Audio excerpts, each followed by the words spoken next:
Assalamualaikum warahmatullahi wabarakatuh. Kembali lagi di sini saya akan mencoba kembali mereview materi yang kedua, yaitu judulnya tentang sistem pengendalian, sesuai juga dengan mata kuliah yang kita pelajari bahwa ini adalah sistem pengendalian, manajemen sistem pengendalian. Jadi kita akan sedikit menjelaskan kembali bagaimana apa itu sistem pengendalian. Jadi langsung saja, sistem pengendalian manajemen atau bisa disebut dengan SPM adalah hal yang penting dalam pengendalian formal dan sistem umpan baik yang dimaksud untuk monitor hasil organisasi dan mengkoreksi penyimpangan standar dari kinerja yang ditetapkan sebelumnya. Artinya memang penting ya adanya pengendalian ini, artinya ketika tercipta sebuah kinerja, maka kita harus mampu mengontrol kemudian mengevaluasi. Nah, itu yang disebut dengan mengendalikan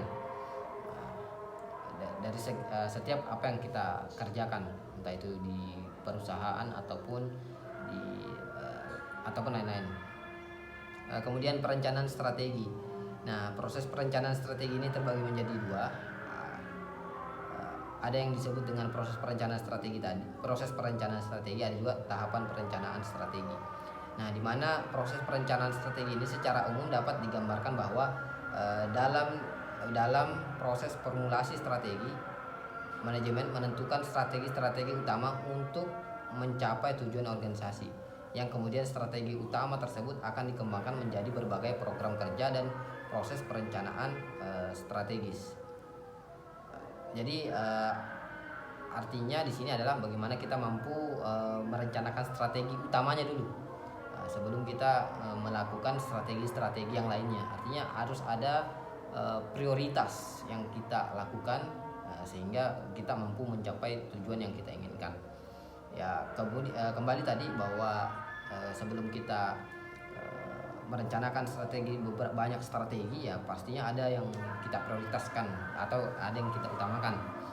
Kemudian ada tahapan perencanaan strategi. Nah, merancang visi dan misi sasaran organisasi. Nah, inilah tempatnya bagaimana inilah gunanya kita berorganisasi. Artinya kita tanpa adanya tujuan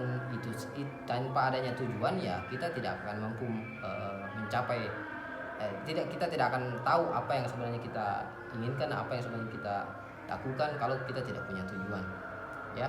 Kemudian di dalam pengendalian sistem pengendalian itu ada namanya penyusunan anggaran.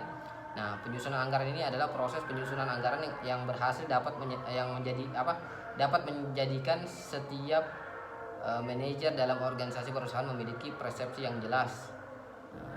Kemudian ada beberapa juga dalam pengendalian itu ada yang disebut dengan penilaian atau penilaian kinerja.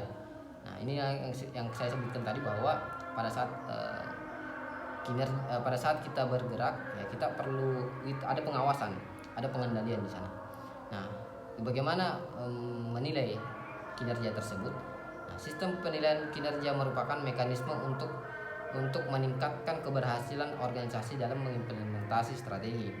Menurut Chungs Magians, penilaian kinerja adalah salah satu cara mengukur kontribusi dan individu anggota organisasi kepada organisasinya. Sedangkan menurut Handoko, penilaian kinerja adalah proses yang dilakukan organisasi untuk mengevaluasi atau menilai prestasi kerja karyawan. Jadi ada dua pendapat tadi. Kalau menurutnya Chungs Magians, ini dilakukan pada saat proses kinerja tersebut.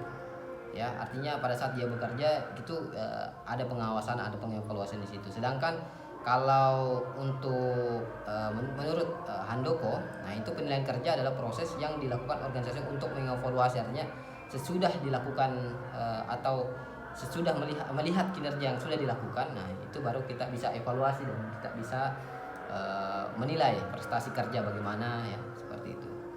Kemudian kompetensi manajemen. Nah, jadi kompetensi manajemen itu merupakan salah satu unsur penting dalam pengendalian manajemen karena sistem kompensasi dapat mempengaruhi anggota organisasi. Nah, sistem pengendalian manajemen merupakan alat implementasi strategi sesuai dengan tujuan yang ingin dicapai.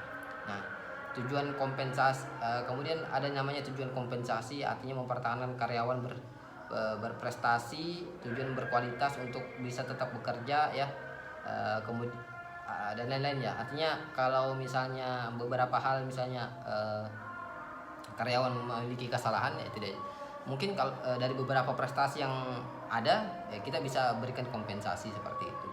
Kemudian ada jenis kompensasi. Jenis-jenis kompensasi itu ada yang disebut kompensasi langsung, ada yang disebut dengan kompensasi tidak langsung, ada juga yang disebut dengan kompensasi non finansial.